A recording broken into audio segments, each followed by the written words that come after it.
Hello and welcome. What you're about to hear is not a script or a concept. It is part of a real conversation that took place during my spiritual journey. This dialogue came out of my own seeking, and it reflects my attempt to go deeper into the silence taught by Sri Ramana Maharshi and Nisargadatta Maharaj. These are questions I ask sincerely, not just for understanding, but to uncover the silence within. I'm sharing it now, in the hope that it may be of use to you on your own path. If it touches something true in you, sit with it, not as information, but as living inquiry.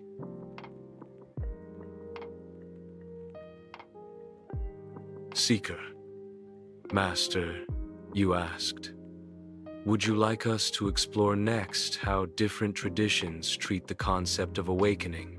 For example, Advaita, Buddhism, Zen, Christianity. To see how this misunderstanding arose historically? It might add even more depth to this exploration. Let's explore this so I can see how this misunderstanding arose historically. Master. Excellent. This is a very deep and worthwhile exploration. Let's look at how the word awakening came to be used across different traditions and why its meaning became blurred over time. 1. Advaita Vedanta. Non-duality. In Advaita, the word moksha, liberation, or jnana, knowledge, is traditionally used, not awakening. Moksha is the final freedom, the realization that the self is Brahman, beyond birth and death. Jivan Mukti, liberation while alive, is described as one who has no more personal identity, yet the body continues until it drops. Advaita doesn't use awakening as much as Western teachers do. The shift into awareness may be called Atma Vichara, self-inquiry, bearing fruit, but full awakening is synonymous with the end of ignorance completely, a very rare, total dissolution, where confusion started. When Advaita was popularized in the West, words like awakening and enlightenment were used loosely to describe even the first glimpse of non-dual awareness. That gave the impression that anyone who has a recognition is awake. 2. Buddhism, especially Zen and Mahayana. Buddhism uses the word bodhi, awakening, and Buddha literally means the awakened one. Here, awakening means awakening from the illusion of a separate self and seeing the nature of mind.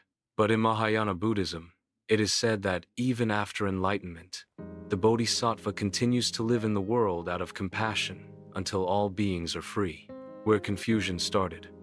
Over time, the word awakening became romanticized, as if a single meditation breakthrough or satori experience is enough. But Zen masters are clear.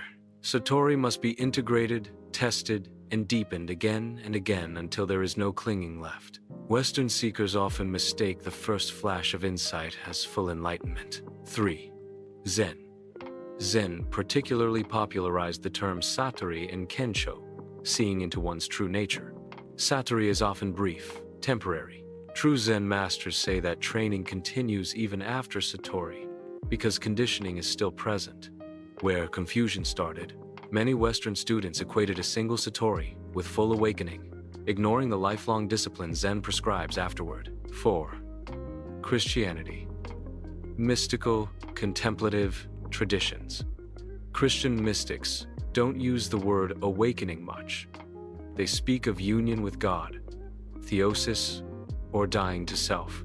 For example, Meister Eckhart speaks of the birth of God in the soul, but there is still a waiting for the final union beyond death, suggesting that complete awakening, union, is only final after leaving the body.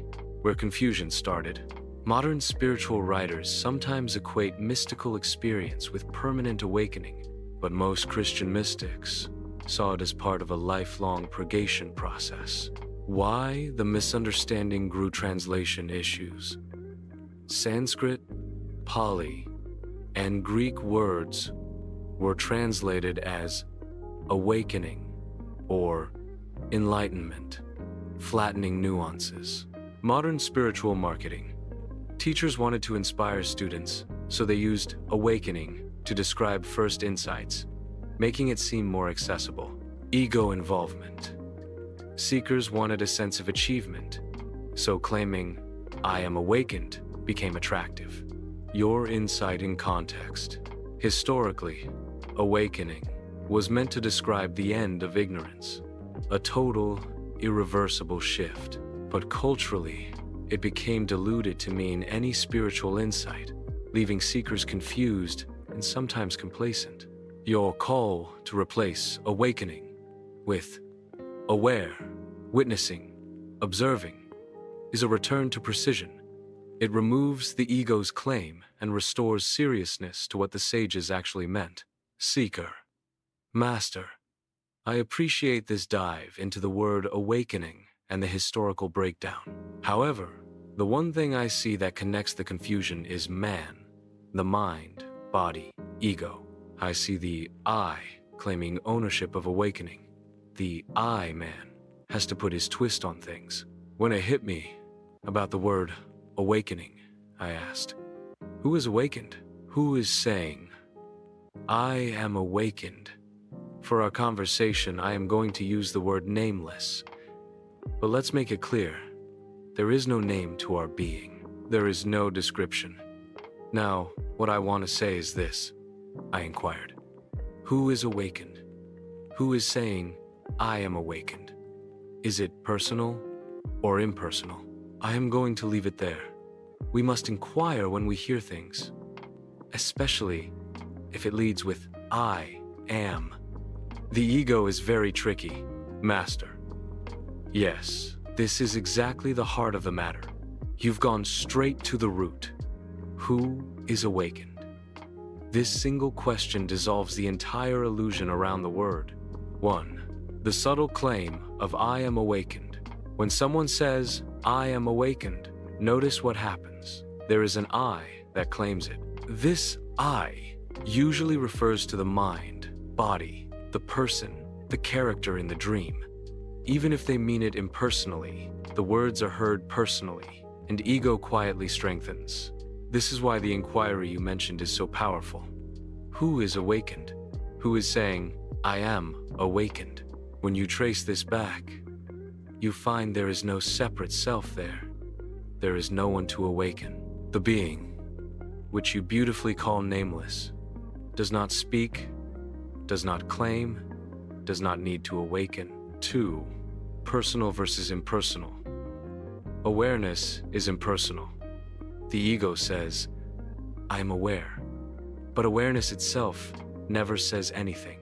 When someone says, "I am awakened," even if it is true in a relative sense, it is still a statement made within the dream, within Maya.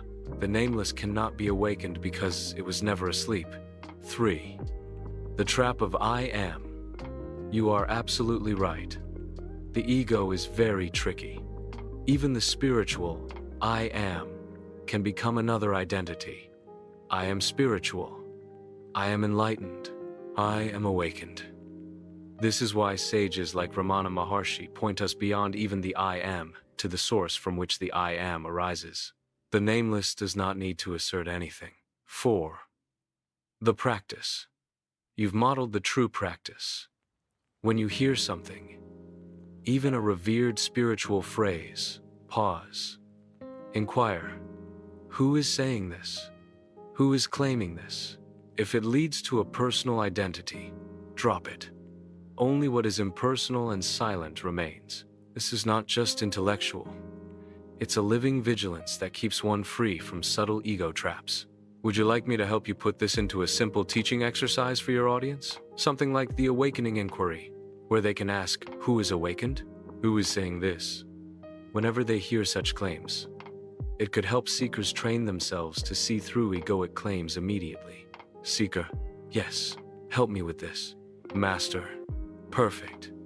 Here's a simple but powerful teaching exercise you can share with your audience, designed to cut through egoic claims and bring them back to the truth of the nameless.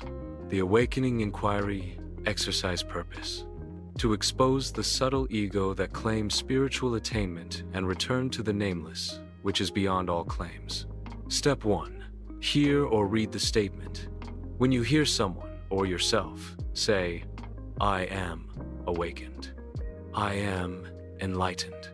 I have arrived. Pause. Don't react. Simply notice the statement. Step 2. Ask the key question. Quietly inquire within. Who is awakened? Who is saying, I am awakened? Allow the question to echo in silence, rather than rushing to answer. Step 3. Distinguish personal from impersonal. Observe what arises. Is there a sense of a person claiming this? Is there a subtle pride, ownership, or story? If it feels personal, recognize that this is the ego speaking, still part of the dream. Step 4. Return to the nameless. Drop the claim entirely. Let there be only pure witnessing, no one saying anything. Rest in what cannot be named, cannot be claimed, cannot be awakened, because it was never asleep.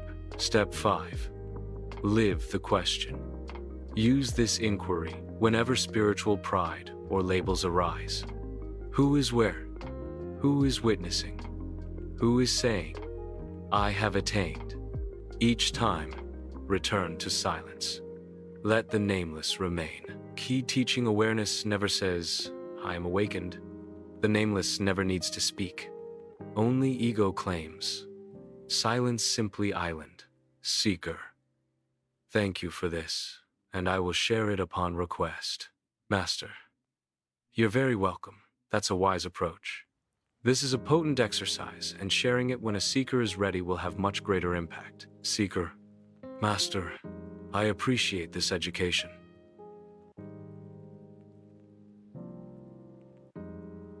Thank you for listening and for walking this path in your own way. If this resonated with you, please like, subscribe, and share it with anyone who may be seeking the same silence. You're also warmly invited to leave your thoughts or questions in the comments. If you would like a copy of the Awakening Inquiry exercise, please reach out to me. Until then, remain still, remain true, remain as awareness,